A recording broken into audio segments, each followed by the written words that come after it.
হাতিয়ারায় মহিলা খুনে অভিযোগ দায়ের। মামার বিরুদ্ধে খুনের অভিযোগ স্বামীর। নিহতের স্বামীর অভিযোগে খুনের মামলা। আরো বিশদে জানবো, আমাদের প্রতিনিধি অনুপ রয়েছেন সঙ্গে। অনুপ, নিউটন হাতিয়াতে গৃহবধূর গলার নলি কাটা যে অবস্থায় মৃতদেহ উদ্ধার, সেই উদ্ধারের ঘটনায় কিন্তু একেবারে তার স্বামী অর্থাৎ মিতার যে স্বামী সুমনা সাহের স্বামী দিলীপ সাউ, তিনি কিন্তু ইতিমধ্যে খুনের অভিযোগ দায়ের করলেন তার মামার বিরুদ্ধে। তার কারণ যেদিন থেকে ঘটনা ঘটছিল সেদিন থেকে কিন্তু তার মামা অর্থাৎ মিতার যে মামা তিনি কিন্তু বেপত্তা, এবং পুলিশ যখন ঘটনার তদন্তে নামে তার পরবর্তী ক্ষেত্রে জানতে পারে পারিবারিক যে বিবাদ অশান্তি যেমন ছিল তার পাশাপাশি সম্পর্কজনিত বেশ কিছু ব্যাপার থাকতে পারে, এবং সেই কারণেই কিন্তু এই ঘটনাটা প্রাথমিকভাবে মনে করছিল। এবং এই ঘটনার পত্রে অভিযুক্ত বলা হচ্ছে যাকে ইতিমধ্যে এই তার মামা তিনি কিন্তু পলাতক। ইতিমধ্যে তার পুলিশের পক্ষ থেকে তল্লাশি করা হচ্ছে। তার পাশাপাশি মিতা যিনি স্বামী দিলীপ সাউ তিনি পুলিশের কাছে পুলিশের পক্ষ থেকে গোটা ঘটনা তদন্ত শুরু করা হয়েছে। ধন্যবাদ অনুপ।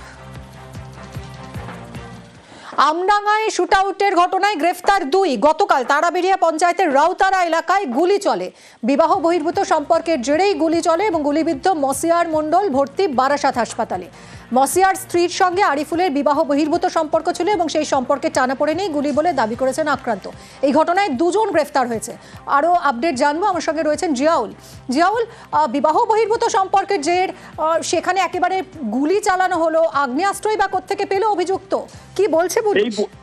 এই প্রশ্নে উঠছে তার কারণ আগ্নেয়াস্ত্র এলো কোথা থেকে অভিযুক্ত হাতে, অর্থাৎ পঞ্চায়েতের উপপ্রধান তারাবেড়িয়া গ্রাম পঞ্চায়েতের উপপ্রধানের ছেলে আরিফুল, তার হাতে আগ্নেয়াস্ত্র এলো কি করে? অর্থাৎ এই মসিয়ার এলাকারই বাসিন্দা, তার স্ত্রীর সঙ্গে একটা বিবাহ বহির্ভূত সম্পর্ক ছিল দীর্ঘদিন ধরে, কিন্তু একাধিকবার এ নিয়ে বসাবসি হচ্ছে, কোনো সমাধান সূত্র হয়নি। গতকাল রাতে এই মসিয়ারের স্ত্রী রুকসানা তিনি ফোন করে আরিফুলকে ডাকে এবং তখনই এই তার স্বামীকেও একটু অন্ধকার জায়গায় নিয়ে যায়। তখনই সেখান থেকে আরিফুল তাকে লক্ষ্য করে গুলি চালায়, কিন্তু গুলি বন্দুক এলো তার কাছ থেকে কিভাবে?